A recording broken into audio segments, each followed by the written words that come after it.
আসসালামু আলাইকুম। ফাজারে সাদাকাত হইতে পড়াইতেছে। আল্লাহ তাআলা আপন অনুগ্রহ করে আমাদেরকে সেই সব বিষয় হইতে হেফাজত রাখুন, কেননা উহাতে বড় কঠিন ধমকিও রহিয়াছে।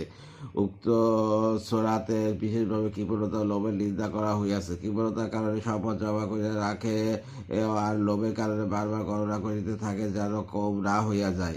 উহার সহিত এত মহব্বত হইয়া যায় যে বারবার গণনা করিতে মজা লাগে। এইরূপ বদঅভ্যাস বড়ই অহংকারের কারণ হয়। ইহাতে অন্যের দোষ অনুসরণ ও দোষারোপ করার স্বভাব পয়দা হয়। এর জন্য সূরার শুরুতে এইসব দোষের প্রতি সতর্ক করার পর এই মন্দ অভ্যাসের নিন্দা করা হইয়াছে। প্রত্যেকেই এই ধারণার মত রইয়াছে যে ধন সম্পদ বৃদ্ধি পাইলে বিপদ আপদ ও দুর্ঘটনা হইতে রক্ষা হইবে। তারা মনে করে যেন মালদারদের মৃত্যু আসে না। এই কারণে উক্ত আয়াতে সতর্ক করা হইয়াছে। বহু ঘটনা দ্বারা উহা সমর্থন পাওয়া যায় যে যখন কোনো বিপদ আপদ আসিয়া পড়ে তখন এই সমস্ত ধন সম্পদ কোনো কাজে আসে না, বরং সম্পদের প্রাচুর্য অনেক সময় বিপদ টানিয়ে আনে। কেউ বিষ প্রয়োগের ফিকিরে থাকে, কেউ হত্যা করিবার পায়তারা করে, লুট তরাস চুরি ডাকাতি এমনকি ধরনের সচেতন আপদ এই সম্পদের কারণে মানুষের উপর আসিয়া পতিত হয়।